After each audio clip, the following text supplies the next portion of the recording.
السلام عليكم ورحمة الله تعالى وبركاته. أرحب بالجميع في هذه الحصة الجديدة التي سأخصصها من خلال العنوان الذي أمامكم إلى تصحيح امتحان البكالوريا الذي طرح هذه السنة جويلية 2022 فيما يتعلق بمادة الرياضيات، وسأخص هنا الموضوع المتعلق بدراسة دالة مسلك العلوم الاقتصادية وكذلك مثل علوم تدبير المحاسبات. إذن الموضوع الآن هو أمامكم فقط للتذكير والاستئناس، يمكنكم العودة إليه في حالة إذا للتأكد من الأسئلة. إذن فهو يتكون من الجزء الأول كما ترون، وكذلك من الجزء الثاني، وأخيرا المنحنى كذلك من المعطيات. إذن حتى لا نضيع الوقت، عندنا لكم الوقت الكافي لتوقيف الفيديو وقراءة الموضوع بتمعن ثم الإجابة عن مختلف هذه الأسئلة. إذن سأنطلق الآن إلى الإجابة عن هذا الموضوع. إذا فيما يتعلق بالدالة التي هي أمامكم، فالدالة عبارة عن جي معرفة كالتالي. إذن الجزء الأول، إذن vous avez une fonction g de x définie comme étant x au carré plus 2 moins 2 ln de x. إذن فهي معرفة على المجال 0 plus l'infini. إذن première question, montrer que g' égale. إذن هنا لابد من الإشارة إلى أن g هي دالة قابلة للاشتقاق، donc c'est une fonction dérivable puisqu'il est composé de deux fonctions dérivables. Alors dans ce cas-là, il suffit de calculer g' de x sera la dérivée de x carré, c'est 2x moins 2 sur x, soit 2x au carré moins 2 sur x. Donc si je mets un 2 en facteur, j'aurai x au carré moins 1 sur x. Alors, deuxième question, on vous a demandé déduire que la fonction g est strictement décroissante sur 0,1 et croissante sur 1 plus l'infini. Alors, d'abord sur l'intervalle 0, 1, c'est-à-dire que x est compris entre 0 et 1. Dans ce cas-là, x au carré sera compris entre 0 et 1, ce qui veut dire que x au carré moins 1 sera compris entre moins 1 et 0. Alors, ce qui nous intéresse le plus, c'est que x carré moins 1 est négatif, sans oublier bien sûr que x est positif. Alors, qu'est-ce qu'on va dire? Alors, ça dit que g' de x sera négatif, et par conséquent, la fonction g est strictement, ou bien elle est strictement bien sûr décroissante. Voilà, sur l'intervalle 0, 1. Maintenant pour l'intervalle 1 plus l'infini. Donc sur 1 plus l'infini, donc vous pouvez remarquer que x au carré moins 1 dans ce cas sera positif, et x est positif, ça veut dire que g' sera positif. Dans ce cas, je peux dire que g est strictement croissante sur l'intervalle 1 plus l'infini. Alors, troisième question, vous allez calculer g de 1. Alors, g de 1, c'est facile, vous allez trouver 3. Alors, 3b, dresser le tableau de variation. Donc, le tableau de variation sera comme suit. Donc, vous avez x. Donc, la fonction est définie sur 0 plus l'infini. Vous avez ici un 1. Donc, voilà, g' de x et g de x. On a ici trouvé moins, aussi plus. C'est-à-dire que vous aurez bien sûr votre nature de. Donc, on a ici 3. Donc, qu'est-ce que vous remarquez? Que quel que soit x appartenant à 0 plus l'infini,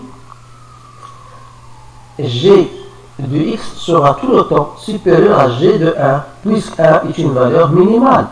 Et comme g de 1 égale à 3, ça veut dire que g de x est supérieur à 3. Donc cela, c'est très intéressant parce qu'il va nous guider sur l'étude de la fonction.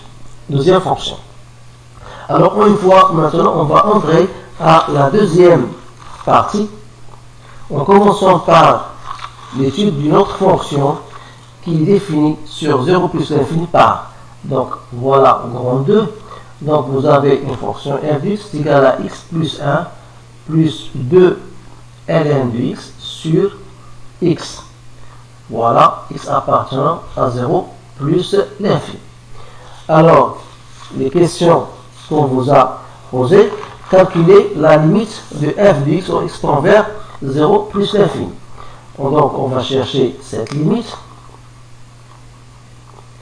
C'est la limite, lorsqu'x tend vers 0 plus, de x plus 1 plus 2, que je peux mettre, voilà, 2 sur x, ln de x. Alors, sachant que ça, c'est moins l'infini, lorsqu'x tend vers 0 plus, c'est plus l'infini. Donc, ça veut dire quoi? Ça ne m'intéresse pas parce que c'est une valeur, donc ça reste toujours moins l'infini. Alors là, il faut en déduire que dans ce cas, C de f, il admet une asymptote verticale d'équation x égale à 0. Pour la deuxième limite, la limite de f de x lorsqu'il tend vers plus l'infini, c'est très simple parce que la limite de ln de x sur x égale à 0 et la limite de x plus 1 c'est plus l'infini. Donc c'est très facile, bien sûr, de le montrer. Maintenant, on va passer à la question 2b parce que ça c'était 2a.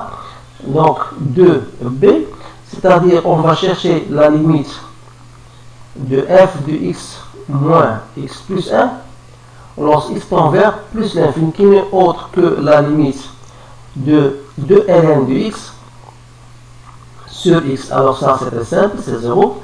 Alors dans ce cas, on va dire que la droite d'équation y égale à x plus 1 est une asymptote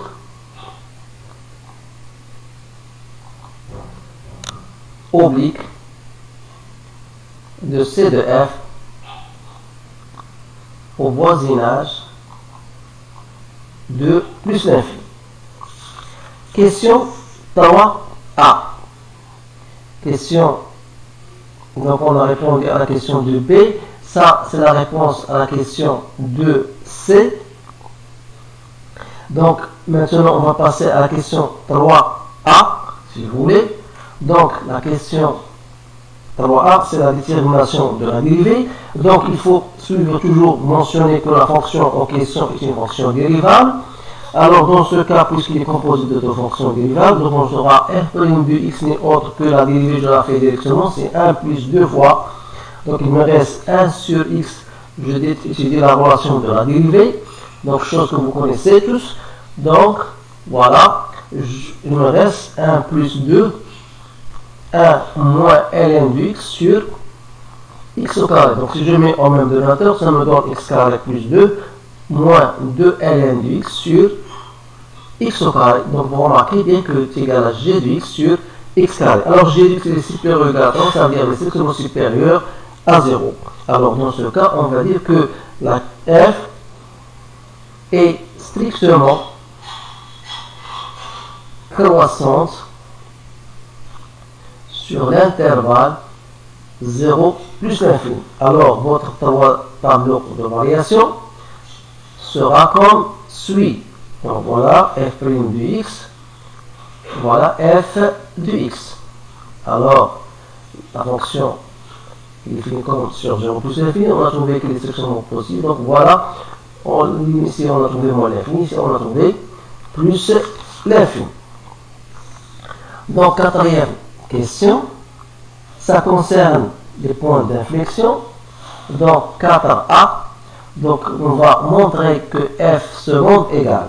Alors f seconde, puisque c'est la dérivée de g de x sur x au carré, donc c'est g' de x fois x au carré moins 2x fois g de x sur x à la puissance 4. Donc c'est 2 fois, je remplace x au carré moins 1 sur x fois x au carré moins 2x fois g de x qui est égal à x au carré plus 2 moins 2 ln de x, tout ça sur x carré. Alors ça me donne 2x3 moins 2x moins 2x3 moins 4x plus 4x ln de x. Voilà, tout ça sur x à la puissance 4.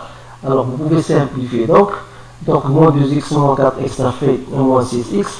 Donc ça me donne, je dérive et je simplifie par x.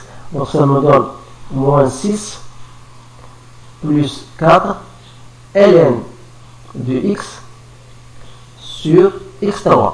Alors si je mets 2 sur x3 en facteur, ça me reste ici moins 3 plus 2 ln de x. Alors c'est bien l'expression voulue.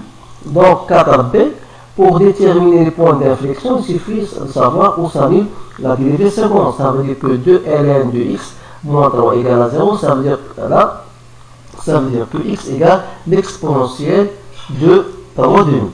Alors, l'exponentielle de 3 demi, x égale quoi? E, je peux mettre un demi ici, je peux mettre à la puissance 3. Sachant que exponentielle de 1 demi, je peux l'écrire, voilà, c'est racine de E à la puissance 3. C'est-à-dire c'est racine de E fois racine de E fois racine de E. Donc ça me donne E racine de E. Donc voilà, on a trouvé donc le point d'inflexion. Maintenant, la question numéro 5. La question numéro 5, on vous dit dans la figure dans laquelle on a représenté bien sûr la courbe représentative et la loi d'équation y égale x plus 1, on vous a demandé d'abord de chercher, de calculer l'intégrale. Donc il suffit donc, voilà, 5a, l'intégrale de 1 de ln de x sur x, on va la montrer. Alors ça, vous pouvez le remarquer que c'est du type 1 demi.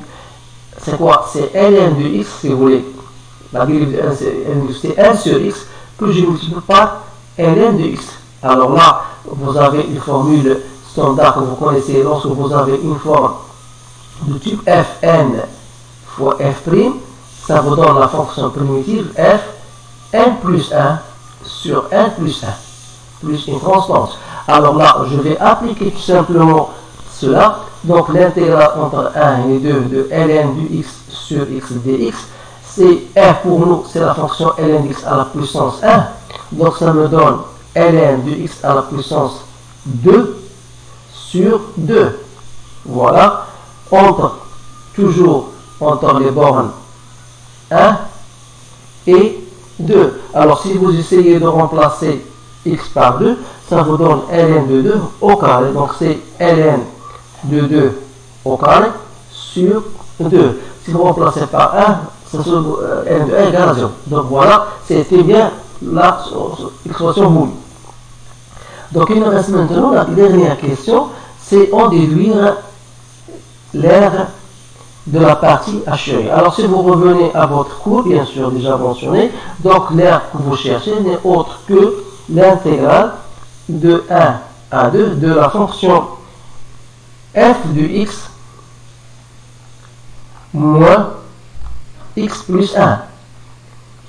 Parce que la courbe représentative de la fonction se trouve au-dessus de la droite delta, donc vous devez tenir compte de cela. Donc c'est l'intégrale donc de 1 et 2 f de x moins c'est ne autre que de ln de x sur x dx.